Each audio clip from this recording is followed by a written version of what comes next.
And they're over here on the right, my right. Okay? And they are going to be in order in the way that I will describe them. We are going to look at, first of all, the ones that are on demo. All right, that's the uterus. That would be the uterus. All right, the uterus, which is what we will be talking about starting, well, wait, hold on, what are we doing? Oh, let's do male today. I don't want to do female. We're going to start talking about male reproduction. I'm confusing with y'all. Sorry, I'm messing with y'all. We're going to skip. It doesn't matter. It's all good. We're going to start talking about male reproductive system first on Thursday. So let's go ahead and just talk about that today. And so what we want to look at is sperm. Sperm is on demo. Sperm is the last microscope number 10 right there on the far right of there. Okay, not much to talk about. Sperm. Not hard to miss. There it is. There's sperm. Okay? Pretty easy. And the structure at the tip of the pointer. Sperm. It's not hard. Okay? 2 parts. It has a head and it has a tail. Easiest slide you're going to get. Okay? Technically, what is the tail called though? It is a flagella. Okay, so we have the head where the chromosomes are going to be located, and then of course we have the flagella, which is going to be for motility. Okay, he is on demo over here. That's why he's not in a box, because I mean really it's sperm. Okay, not too much to talk about there. We good on sperm? Okay, we're good on sperm. Maybe. You're a little confused. Confused over sperm, we're in trouble. We think we may need some more questions on that test. More questions about sperm. The head, the flagella, what is it? All right, so basically, yeah, where's he going? The head contains the 23 chromosomes, and also going to be some enzymes that are going to be found in there that are going to help to basically digest its way through not only the female digestive tract, but once it gets to the egg, it's going to have to release all these enzymes so it can penetrate the outer layers of the egg in the female reproductive tract. Now, this is really cool. A little piece of fact here. Sperm can live for several weeks in the male reproductive system, and we'll talk about this in lecture. So your sperm can survive for several weeks inside the tubing system, inside the seminiferous tubules, and inside the epididymis. Y'all remember the epididymis? A little coiled thing around the testes where the sperm finish up their maturing. But they can only live for 24 to 48 hours in the female reproductive tract. Okay? So really they can live for weeks inside of the male that produced them, but once released into the female reproductive tract, they can only live from 1 to 2 days. And in parentheses on there, I put that it is a very hostile environment.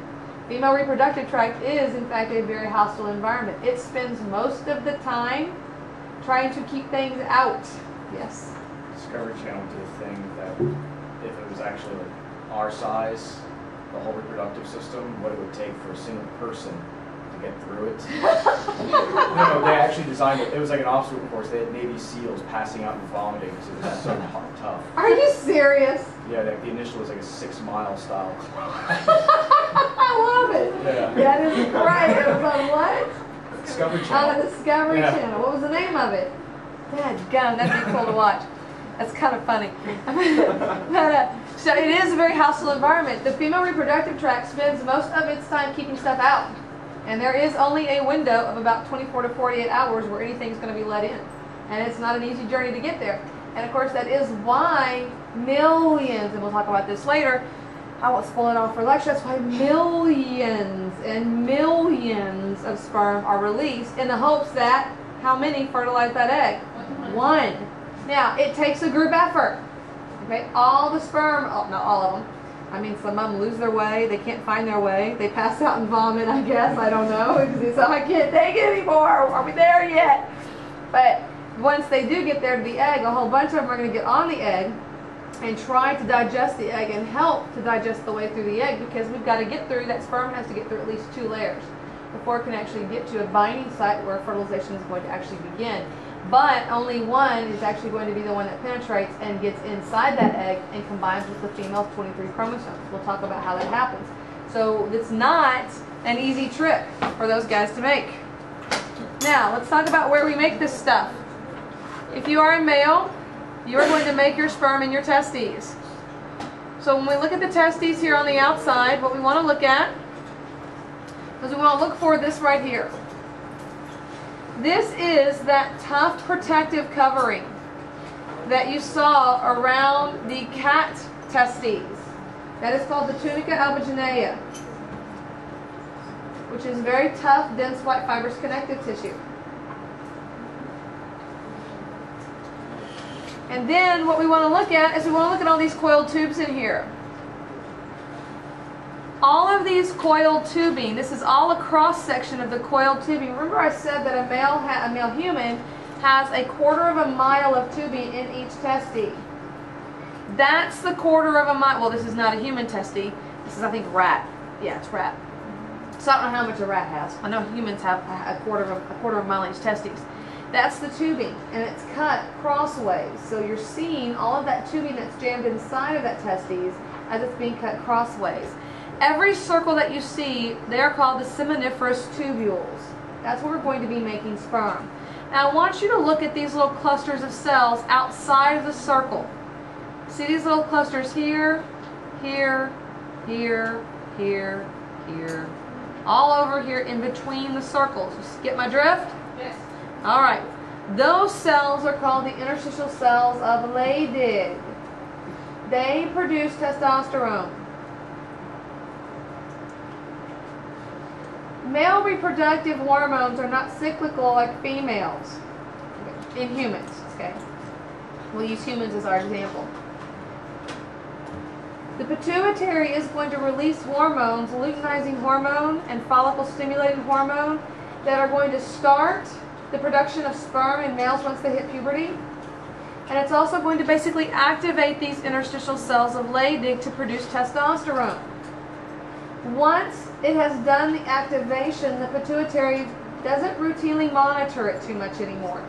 It's left to the testes to produce enough testosterone to make sure that we're making enough sperm.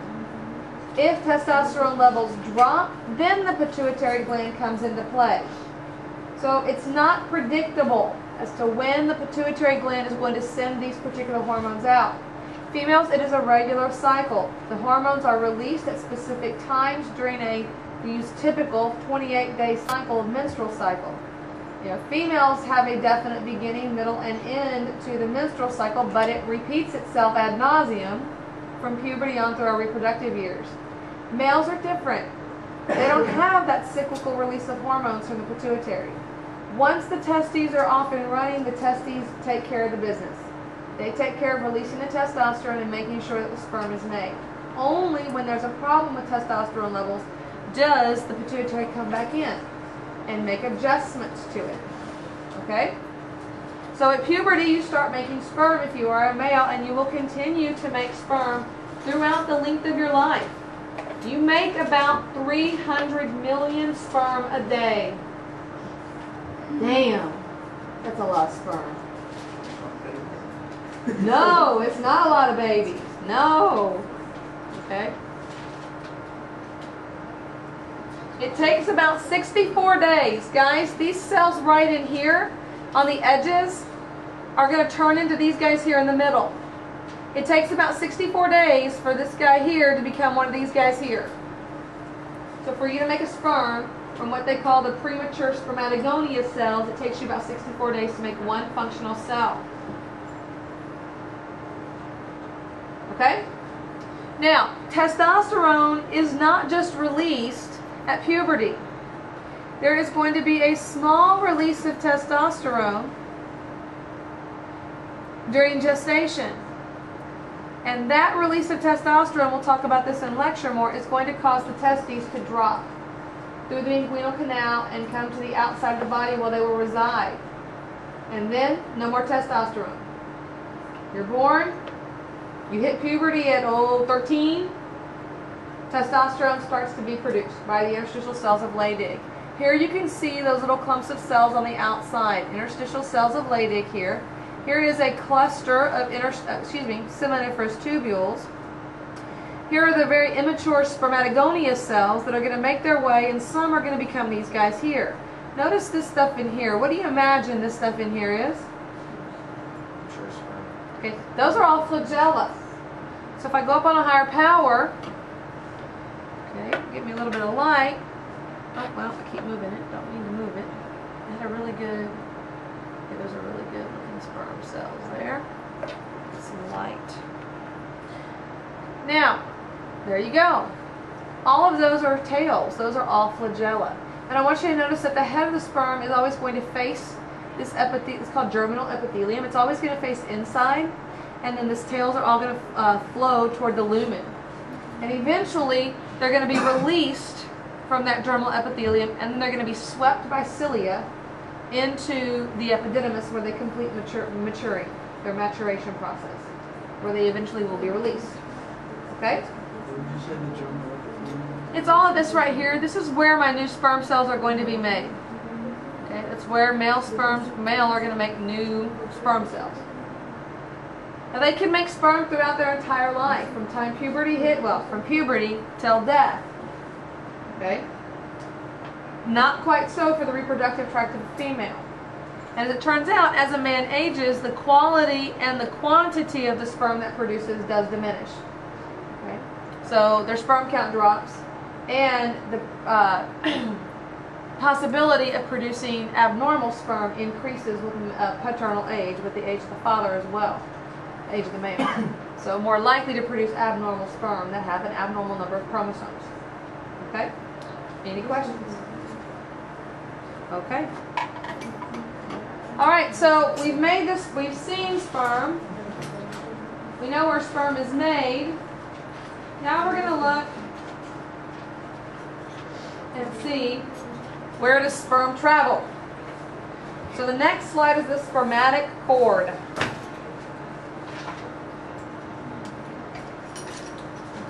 Remember, the spermatic cord contains 5 things.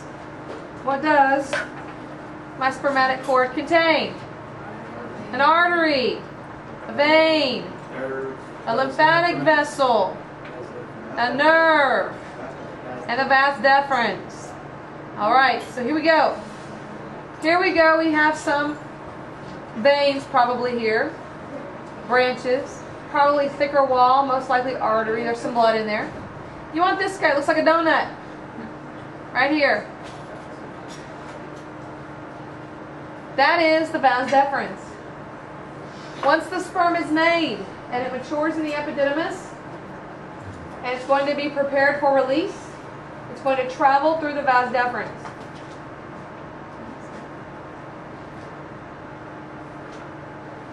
Alright, let's go to the lumen.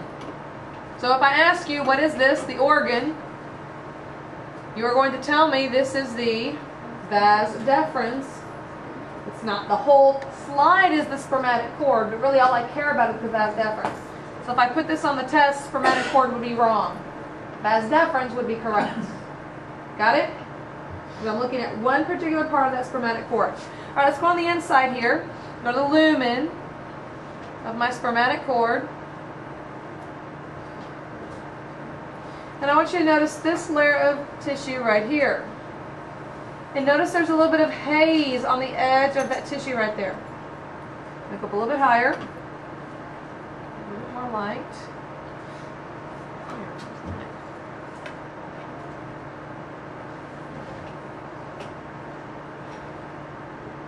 And I want you to notice the fuzz right along the line there.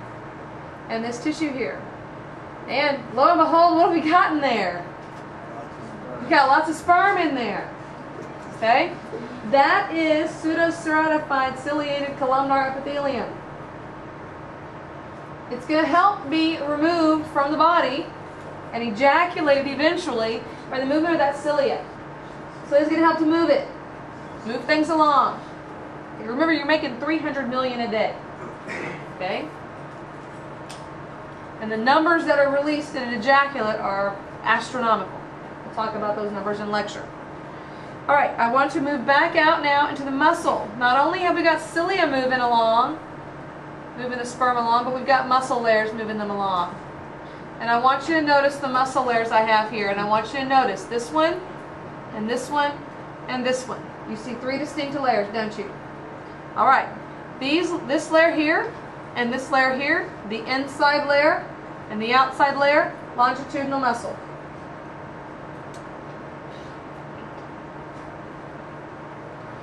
This middle layer, circular. So with that, when we talk about longitudinal muscle, circular muscle, what kind of muscle tissue are we talking about here? We're talking about skeletal, smooth, or cardiac? We're talking about smooth. So what do we know is going on in here? Not only do we have cilia sweeping everybody away, what's happening? We've got peristalsis happening. Peristalsis is contracting. Not only do you find it in your GI tract, we've talked about it being in the urinary system. It's also in the reproductive tract. And peristalsis is actually going to be helping to move the sperm out of the body. Here you can see those 3 distinct layers. Longitudinal, circular, longitudinal. Yes? What's the lining right there called? PSCCE, pseudostratified ciliated columnar epithelium. It's multiple choice, remember? It'll be written. All you gotta do is write it. All you have to do for this test is A, B, C, D, or E. Bubble. All you gotta do. All right, we good? Nope. A, B, C, D, E. 5 choices. E is not going to say all of the Not A, B, C. Well, there won't be any all of the above. I mean, it won't be that specific. You never know. No, it won't be. I promise on that. All right, prostate. Prostate gland kind of wraps around the urethra right as it comes out of the urinary bladder in males. It's about the size of a walnut. Never look at walnuts the same. Neither will you testes when you find, testes like a segmented orange. All right. Like the seminiferous tubules, the sections, the lobules. You'll see when I show you when I show it to you on Thursday. All right, prostate. Ah, there it is. All right, so here's my prostate. See all this tissue here? Smooth muscle. What do you think's going on in the prostate? Peristalsis. There's going to be contraction of something. The prostate is going to produce secretions that are going to be added to seminal fluid. Okay? They don't add sperm. Sperm obviously comes from the testes. They're going to add other things. We'll talk about those other things in lecture. Now, I want you to look at this tissue. See how it looks different than all this? Yes? That is called glandular alveoli. That's the tissue that's going to be making all of those different secretions. Okay? So this right here, smooth muscle, all of this is the glandular alveoli, the tissue that's glandular alveoli in here. That's going to be making the secretions that are going to be added to them, to the seminal fluid. All right, now I want you to look at these things. Where are they? Bless you. I want you to look at these collections here. Right here, right here, and right here. I'm going to go up a little higher.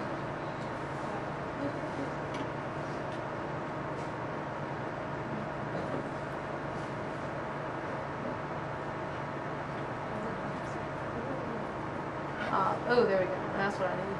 Okay, see how it looks a little different than the smooth muscle tissue? More uniform in color, possibly. Kind of a roundish color, roundish maybe. That one's not quite so roundish, a little more oblong. But see the little round ones here? Some really good ones. Let me get a good one.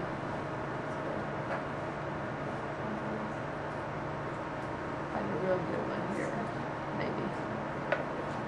There's one, although he's not nice and round. If you get a slide, sometimes these actually have the appearance, they look like concentric rings, so they look very much like an onion, when you peel an onion and you have the rings, the layers of the onion. I'm not getting a great one that kind of shows that, but I am getting these dense collections here of that material. Those things are called prostatic concretions. They're actually a calcification of the prostate gland. They are harmless, and they typically are going to show up in an aged prostate. So prostate of an older person are going to have prostatic concretions in it. So here's a nice other little collection of them here. Okay. They appear to be, in most cases, when you see them, they're going to be kind of roundish in most cases. Concentric rings in some cases there. It's completely harmless. Along with this, with prostatic concretions, you cannot tell from looking at this slide, but in many cases as age occurs, men get what is called benign prostatic hypertrophy. Benign prostatic hypertrophy is actually going to be a fancy name for an enlarged prostate. Okay?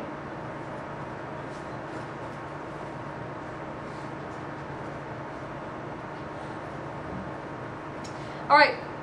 Now, how do you know if you've got an enlarged prostate? A very interesting examination to confirm it. Yes.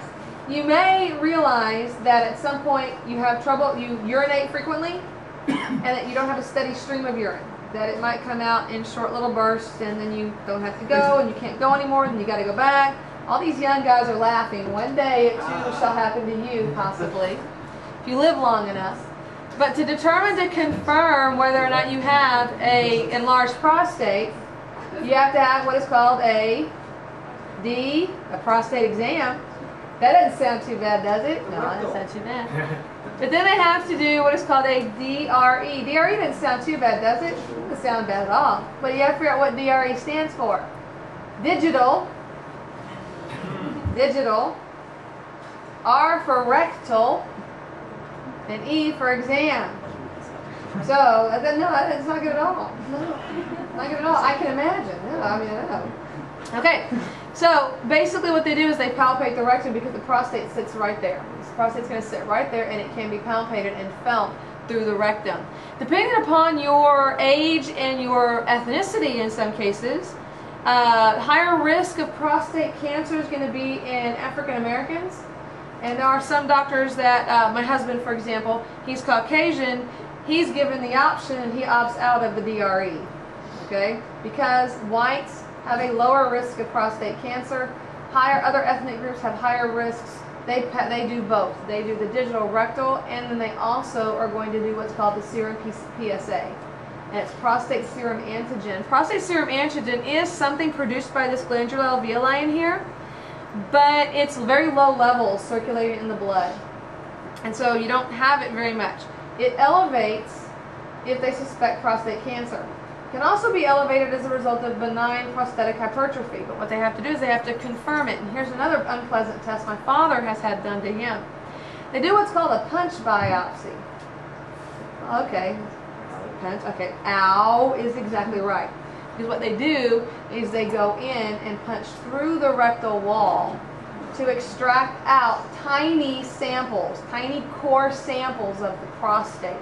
And they actually take several core samples of the prostate to actually examine to confirm whether or not you have prostate cancer, or if the test happened to be a fluke. My dad's had it done once. He does not have prostate cancer. He has most likely benign prostatic hypertrophy, and he just has had abnormal PSA, I think one time. He told me he would never have that punch biopsy done to him again. And of course I said, of course you will. If you have another PSA that's high, of course you will have the test again. He said a colonoscopy is nothing compared to the punch biopsy. I don't know. He said that would hurt. It wasn't pleasant at all. Okay? Any questions? All right. That's it. We will do female on Thursday. Getting old sucks, Josh. Getting old sucks. Little piece. Did you want to know what it was? No. No, thank No, you. no, no, no, no.